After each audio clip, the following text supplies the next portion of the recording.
Ang pag-iipon ay simbolo na ikaw ang may control sa pera mo. Lalo na kung bago ka gumastos, pag-iipon muna ang ginagawa mo. Kaya kung ikaw ay nag-iipon na ngayon, aba, good. Pero hindi sapat yan. Kaya ang mahalagang move na kailangan mong gawin ngayon, dapat mapadami mo or mapalago yung naiipon mo para mapakinabangan mo pa lalo in the future. Isang mahalagang concept na kailangan mong maintindihan para mapadami or mapalago mo yung naiipon mong pera ay the concept of compounding interest or the rule of 72. How money works. Paano nga ba magtatrabaho ang pera? Kasi kung maiintindihan mo kung paano magtatrabaho ang pera, mapapadami mo or mapapalago mo talaga yung naiipon mo. Ano nga ba itong tinatawag na Rule of 72? This is formulated by Albert Einstein.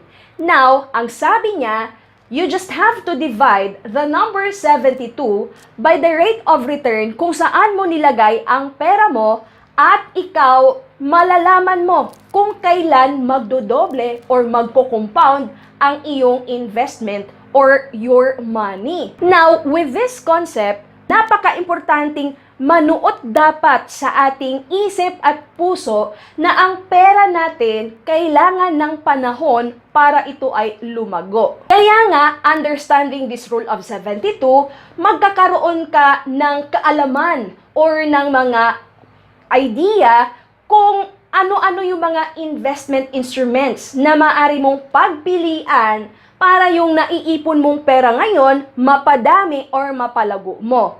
Halimbawa na lamang, merong investment instruments na maaring magbigay sa'yo ng 4%. So using the concept of rule of 72 or the formula of rule of 72, you just have to divide 72 by 4. Ang sagot will be 18. Meaning, kung ang pera mo ilalagay mo sa investments na maaring magbigay sa'yo ng average return of 4%, maaring yung pera mo magko-compound or mag-grow every 18 years. Ang tanong, saan ba ito pwedeng kitain? Maari yan doon sa mga tinatawag nating money market fund, di ba? Or mga bond fund. So, marami po yan. Kailangan lang mag-research ka para may alam ka at maaari mong piliin kung halimbawang okay na sa'yo yung return na 4% na yan na yung pera mo mag-grow every 18 years. Kaya nga, halimbawa na lamang, ikaw ay 29 years old ngayon at mag-invest ka dito sa financial instrument na maaring magbigay sa'yo ng 4%. Isang beses mo lang yan gagawin. So, every 18 years, magko-compound, kaya ang value ng pera mo at the age of 65 ay 400,000. Kung halimbawa naman, doon mo ilalagay yung ipon mo sa instrument na maaaring magbigay sa'yo ng 8%. So, your money will compound every 9 years. Same pa rin, yung example natin, 100,000, one time, big time, ilalagay sa 8% na return na investment. Then, your money will compound every 9 years. Kaya kung ang pera na yan, kakailanganin mo at the age of 65 years old, ang value niya ay 1.6 million na. Saan pwedeng kitain itong average return of 8%? Maaari yan doon sa mga tinatawag nating mga balanced fund, di ba? UITF, Kaiser Saving Program, or Most 18 PDF, di ba? Mga average returns, pwede yang kitain dyan. Kapag halimbawa naman, meron kang alam na investment instruments na 12% ang maaring kitain, average return, then your money will compound every 6 years kasi nga 72 divide 12. Pagdating po ng age 65, your money, ang value ay 6.4 na. Nagsimula ka lang na mag-invest ng 100,000. Ito po ay illustration lamang. Again, kung one time, big time ka lang maglagay ng pera. Now, paalalahanan ko lang, may mga taong magre-react, wala naman po akong 100,000 eh.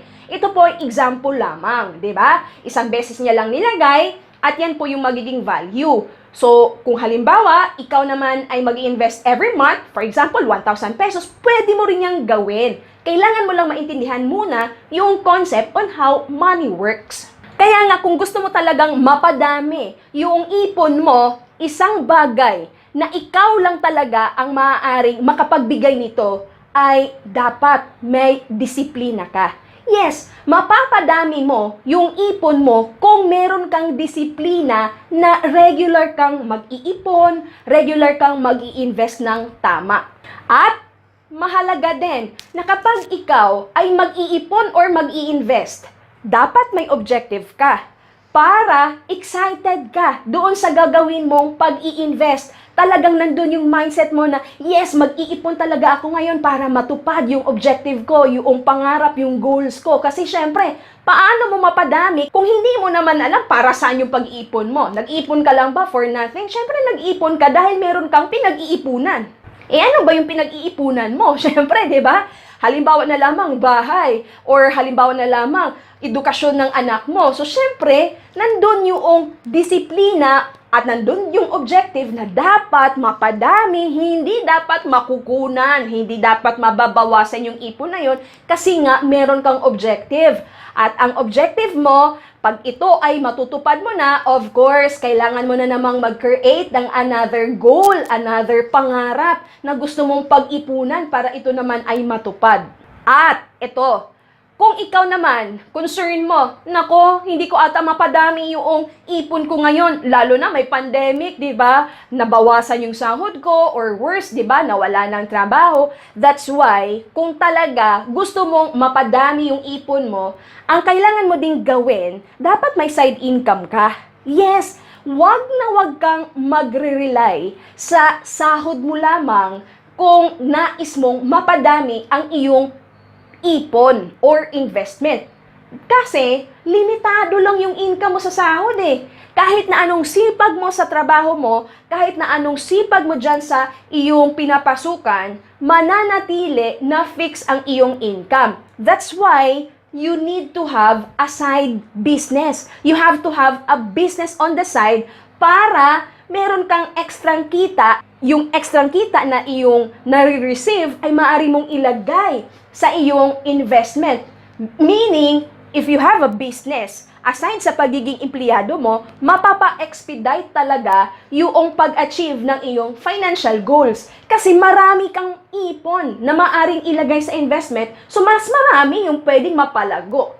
Diba? Ganon kasimple. Again, dapat may disiplina ka, meron kang alam na tamang instruments, na intindihan mo yung concept on how money works, and at the same time, you are creating another income streams para yung income ilalagay mo sa investments, mapapalago mo, mapapadami mo, hindi mo namamalayan. Ito na pala ang pagkakataon na pwede ka nang bumitaw sa trabaho mo dahil mas malami na yung ipon mo at maaari mo yung gamitin dun sa objective na ikaw din naman yung nag-set. Katulad na lamang noong video na ginawa ko 2 years ago na talaga namang nagsimula akong mag-ipon sa barya-barya lamang. Pero syempre after ilang years, 'di ba? 5 years, 7 years after, naging milyon yon. At syempre, hindi pa ako tumitigil doon. Now, syempre, mas dumami pa. Nag-times 3 pa yung naging ipon, yung naging investment. Bakit? Ang ginagawa ko talaga ngayon, hindi ko minamaster yung pag-i-invest. Ang minamaster ko talaga yung pag-create ng another income para mas madami akong pera na maiipon or mai-invest. Isang bagay na kailangan mong tandaan at gawin para talagang tuloy-tuloy ang paglago, ang pagdami ng iyong ipon, kailangan na protektahan mo yan. Paano mo yan maprotektahan? You need to have a healthcare account. What? Paano naman napasok dito yung pagkakaroon ng healthcare account? Ipon, napapalaguin ang pinag-usapan natin. Yes, kasi kung nag-ipon ka at nagkaroon ng emergency, medical emergency, anong gagawin mo? Ang pera mo lamang, yung naiipon mo, syempre kukunin mo yon. Paano mo mapadami kung palagi mong nakukunan? So, dapat na proteksyonan mo yung ipon mo by having a healthcare account. Napakamahal kasi ngayon na magkaroon ng sakit. Mahal ang ma-ospital, di ba? Makaka-HB, talagang maha-high blood ka. That's why, kung nais mo tuloy-tuloy yung pagdami, tuloy-tuloy yung paglago ng iyong ipon, you have to make sure meron kang healthcare account. You can consider Kaiser Ultimate Health Builder. I hope you find this video informative. If you do, kindly share this video to your families and friends para sila din ma-aware kung paano mapadami ang ipon.